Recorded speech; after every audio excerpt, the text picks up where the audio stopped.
friendship to all living forms, delight in the qualities of the virtuous ones, unlimited compassion for all suffering beings, equanimity toward all who wish me harm. May my soul have these dispositions now and forever. Well, this is a popular Jain prayer, and it pretty much says it all regarding Jainism. Jainism is about loving compassion, tolerance, nonviolence, acceptance, and the first line in the prayer should be taken literally, since Jains believe that all things have souls. So all living organic things have souls.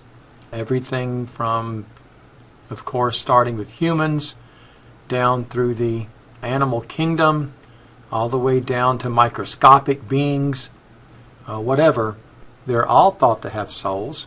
And Jains believe that they all wish to live. And we don't really have the right to harm them. It is not our place. Jainism is a sister religion to Buddhism. It began about the same time as Buddhism. Mahavira, the founder of Jainism, was born in 597, which would make him a little bit older than the Buddha. So he was an older contemporary of the Buddha. And even though the religion, I guess for many, traces back to the time of Mahavira and his teachings, it is generally recognized that the religion is much older, since there are other teachers of Jainism that predate Mahavira. They're called Tirthankaras. In fact, even Mahavira's parents followed a prior teacher, a prior Tirthankara. And probably the most salient feature, I would guess, of Jainism, vis-a-vis all the other religions of the world, except perhaps with the possibility of Buddhism or Hinduism in some respects, is ahimsa, the doctrine of nonviolence. And Jainism embraces ahimsa to the full extent. They fully believe that one can accrue negative karma if he or she were to harm any living thing. So certainly Jains are minimally vegans, and some, in fact, eat only milk, fruit, and nuts. The reasoning being that these are things that are shed, quote unquote, by other animals, and you're not harming the animals or the plants per se when you consume fruit, nuts, or milk.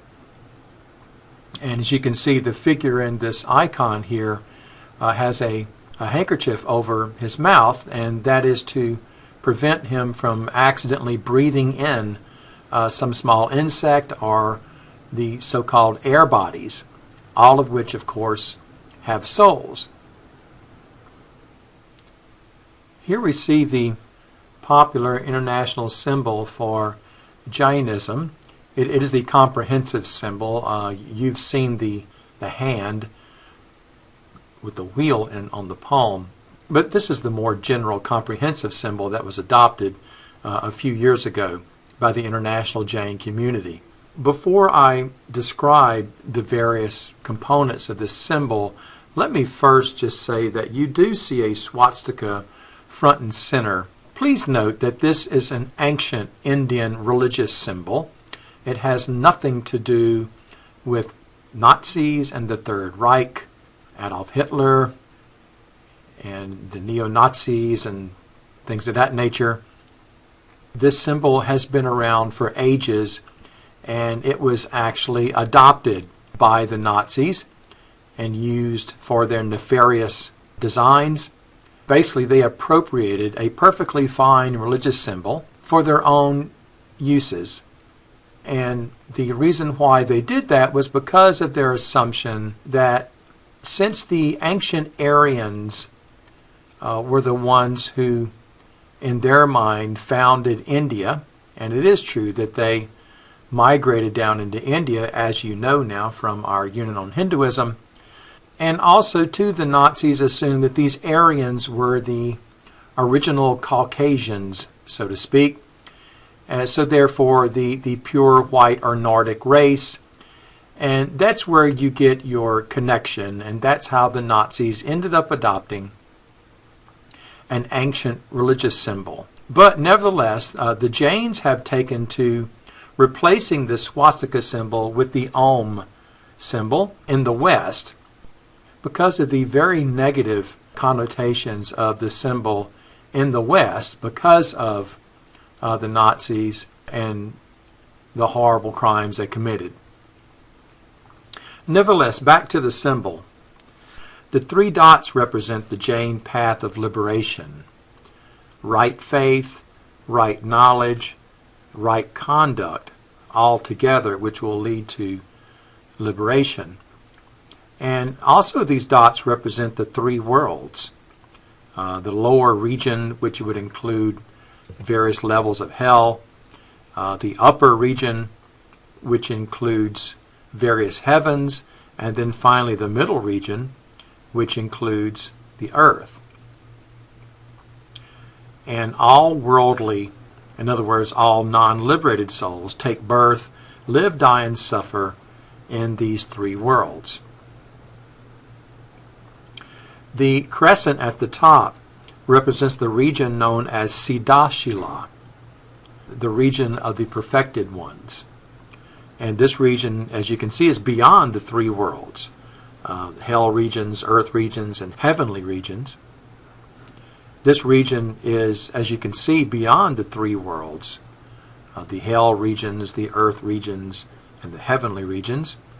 And it's the permanent place where the liberated souls, the Siddha, reside. Hence the term Siddhashila.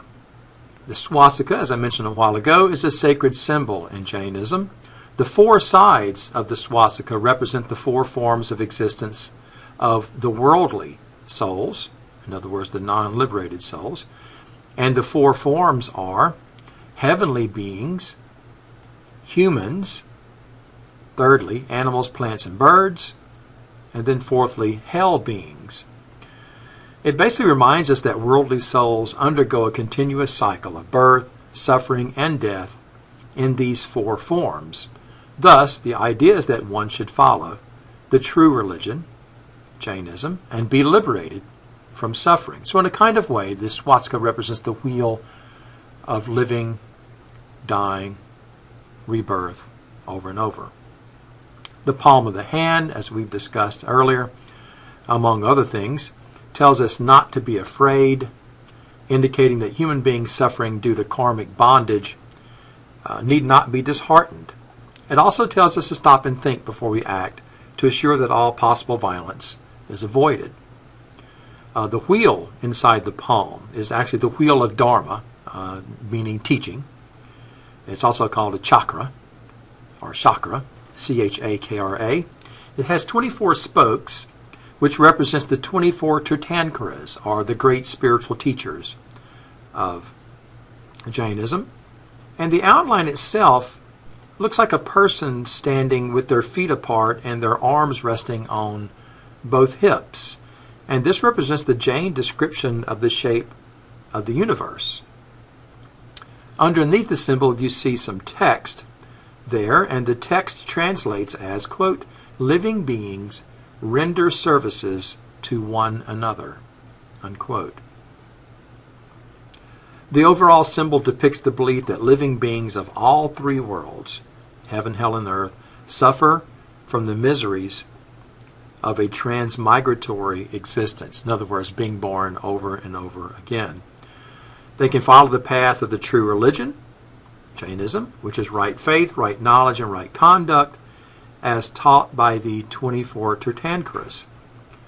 And this will bring auspiciousness to themselves, minimize suffering to others, and help them to obtain perfection, after which they will live forever as perfected beings.